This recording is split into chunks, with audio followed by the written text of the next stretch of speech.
মধ্যপ্রাচ্যের যুদ্ধ পরিস্থিতিতে এবার সুর পরিবর্তন করল সৌদি আরব। ইরানের অব্যাহত ড্রোন ও ক্ষেপণাস্ত্র হামলার মুখে রিয়াদ তেহরানকে সোজা জানিয়ে দিয়েছে, কূটনৈতিক সমাধানের পথ খোলা থাকলেও তাদের জ্বালানি খাতে আঘাত হানা হলে সৌদি আরবও পাল্টা জবাব দিতে বাধ্য হবে। এদিকে ট্রাম্পকে সতর্ক করে কাতারের আমির জানিয়েছে, বিশ্বকে বিপজ্জনক পরিস্থিতিকে ঠেলে দেওয়া হচ্ছে।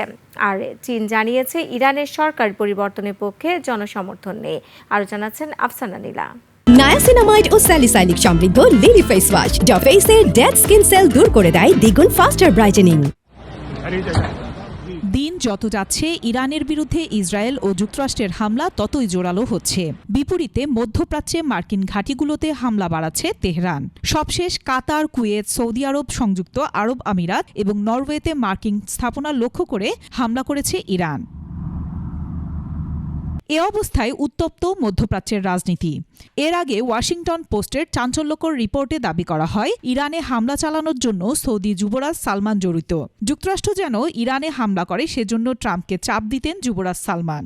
এরই মধ্যে গত বৃহস্পতিবার সৌদি পররাষ্ট্রমন্ত্রী প্রিন্স ফয়সাল বিন ফারহান এবং ইরানের পররাষ্ট্রমন্ত্রী আব্বাস আরাগচির মধ্যে এক ফোন আলাপ হয়। সেখানে রিয়াদের অবস্থান স্পষ্টভাবে তুলে ধরা হয়। আলোচনায় সৌদি আরব জানায়, তারা এখনও শান্তি আলোচনা ও উত্তেজনা হ্রাসের পক্ষে।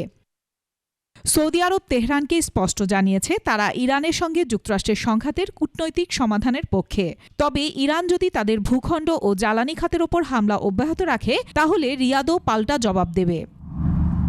এদিকে ট্রাম্পকে সতর্ক করেছেন কাতারের আমির Tamim bin Hamad Al Thani. বলেছেন, এই উত্তেজনা আন্তর্জাতিক শান্তি ও নিরাপত্তার ক্ষেত্রে বিপজ্জনক পরিণতি ডেকে আনতে পারে। আর ইরানের সরকার পরিবর্তনের চেষ্টার বিরুদ্ধে সতর্ক করেছে চীন। বলেছে, এমন যে কোনো পদক্ষেপে জনগণের সমর্থনের অভাব আছে। ইরান এবং সব দেশের সার্বভৌমত্বের প্রতি সম্মান জানানোর আহ্বান জানিয়ে অবিলম্বে মধ্যপ্রাচ্যে সামরিক অভিযান বন্ধের দাবি করেছে চীন। অন্যদিকে মধ্যপ্রাচ্যের বিভিন্ন দেশ থেকে ইতালি এ পর্যন্ত তার 20,000 নাগরিককে সরিয়ে নিয়েছে।